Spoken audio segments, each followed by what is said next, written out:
Why has medical science overlooked the significant issue of how our mind controls the health of our body? The historical blunder of a princess's math teacher 350 years ago still haunts medical science today. You, me, and everyone else pay the penalty every day today. This article is for everyone. Whether you are 25 or 85, this article will help you achieve a better health despite the shortcomings of the present day medical science. We'll help you understand the relationship between mind and body. From René Descartes' quote to the latest updates from the Whitehall 2 research, the astonishing stories of medical science's inner workings will leave you in awe. With nearly 25 years of experience in medicine, I can assure you that knowing this information might just reduce those unnecessary trips to the doctor's office. Today, let's explore the ABCs of good health. Many physical ailments stem from a lack of mental well-being. Conversely, if the body isn't well maintained, the mind becomes incapacitated. In other words, mental treatment is only effective when the body adequately supports the mind. Similarly, physical treatment succeeds when a person's mind is in good state. So, if you are feeling down, start by getting your body moving. This will help lift your spirits. And to keep the body healthy, don't forget to take care of your mind too. The ignored body-mind connection. When there is a deterioration in the body-mind connection, the illnesses that arise are known as psychosomatic illness. Psycho means mind, somatic means body. When your mind isn't in a good state, it can result in various physical health problems like colds, high blood pressure, and even cancer. On the flip side, if your physical health is not well maintained, it can lead to bad mood, difficulties in remembering study material, trouble focusing, and challenges in making sound decisions in life. Therefore, to properly treat any illness, it is essential to understand how the mind influences the body.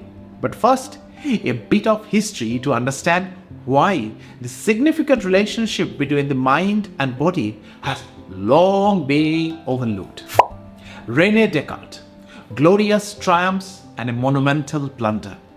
René Descartes, 1596 to 1650, was a genius French philosopher, scientist and mathematician of the 17th century.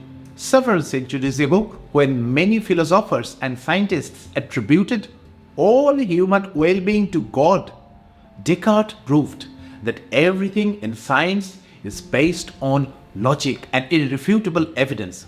That's why Descartes is called the father of modern philosophy. He famously said, "I think, therefore I am," which means my existence is proven by my thoughts. Cogito ergo sum.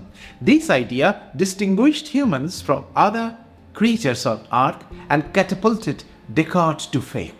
One groundbreaking book after another gave him more and more recognition. At the height of his fame with his book Rules for the Direction of the Mind, the King of Stockholm invited Descartes to privately tutor his daughter, Queen Christina. Used to living in luxurious palaces in France, the cold floors of Stockholm's royal palace were too much for Descartes. He caught a cold or flu and sadly passed away at 1650 at the age of only 53. But before his death, Descartes left us with a significant blunder that we are still paying for today. He claimed that our body and mind are two separate entities. The body can be touched, felt, and cut, while the mind cannot be touched, felt, or cut. Thus, he concluded that the body and mind are entirely separate. Modern research debunks the mind-body divide. For years, doctors have been misdiagnosing people, thinking the mind and body are separate. After centuries of tripping over this mistake, the world-renowned Portuguese neurologist Antonio Damasio finally proved that the mind and body are inseparable. However, back in the 17th century, Descartes was so famous that no one dared contradict him. Even if they did, their voices were not heard because the world was intoxicated with Descartes' ideas. Slowly but surely, New Age research began to emerge, with groundbreaking discoveries showing us that to keep the body healthy, one must take care of the body. And the reverse is true as well. Dr. Chandola's research demonstrated that those who experience high stress and work pressure in their jobs have doubled the risk of developing metabolic syndrome, which can lead to heart disease and diabetes. In a study over 10,000 people in England, chronic stress was found to shorten life. Scientists took notice. In 2006, Lena Bryden at University College of London found that mental stress was increasing heart attacks among the low-income population because they were gorging on biryanis, pizzas and burger, but the constant stress of earning a living caused an increased platelet leukocyte aggregates on their blood, which could one day block arteries and cause heart attacks. That same year, a groundbreaking discovery was presented at March meeting of the American Psychosomatic Society. Dr. Smith from University of Utah calculated and showed that couples who do not get along and argue constantly have more signs of disease in their veins and arteries. This was absolutely mind-blowing. Galen and medieval Dr. Moses Maimonides had been telling that the mind can affect the body, but modern medical science dismissed their claims, and a large part of that responsibility falls on Descartes' erroneous conclusions. At that time, Descartes was so famous that no one questioned him. How the mind controls the body. Stress does not just cause diabetes, hormone problems, and cancer. Once an illness starts, it can spread even faster. We have got an article on the link between stress and cancer where we discuss the scientific perspective on how tension harms the body exactly. The link below. When we see something bad, think negative thoughts, or get into bad relationships, various hormones in our brain starts to play around. 4 hormones, endorphins, serotonin, dopamine, and oxytocin, are all linked to our happiness. When these hormones fluctuate in the brain, they impact 2 regions called pituitary and hypothalamus. From there, hormonal messages go directly to the kidneys, heart, blood vessels, and almost every organ of the body. Emergency hormones like adrenaline and epinephrine or stress hormones upset our metabolism. Weight increases, cholesterol balance is disrupted, blood pressure rises, and we get diabetes, heart disease, and even cancer. So, this is how our mind controls our body. And the opposite, how does our body controls the mind? Many of us forget things, can't remember our studies before exams, feel down for no reason, get into altercations with people around us, and as we age, our memory gets even worse. This is known as dementia. On the other hand, those with cholesterol problems often have heart issues. Similarly, many who suffer from memory loss or dementia also have heart problems. From these 2 seemingly separate observations, scientists have discovered some eye-popping revelations while investigating these links.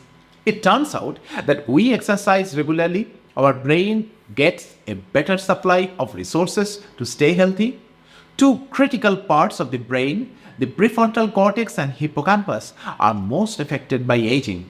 Regular exercise helps increase the number of nerve cells in these regions. It improves mood, enhances decision-making abilities, and sharpens memory. Remember, there is no age limit to reclaim your sharp mind. Hope thrives even at 80. I have mentioned in various other studies over and over again, just a few years ago, scientists conducted research on 80 women aged 80 and found first-hand proof about how their memory and vitality improved even at 80. This research was published in 2015. We must learn from these modern medical concepts and contemporary research. These techniques for securing a healthy future are not taught in our schools or even in medical colleges. It is time to modernize ourselves. No one else will teach you. You must learn yourselves.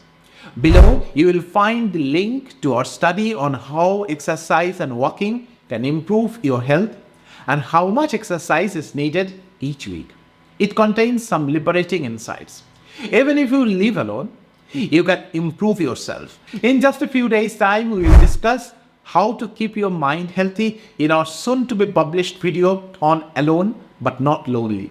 Keep subscribed so that you don't miss that. Also, we have another video with an extensive interview with Buddhist nun Sufu about happiness and meditation. And yes, there is also a link on how writing just 3 special words in a small diary each night can invigorate our mind.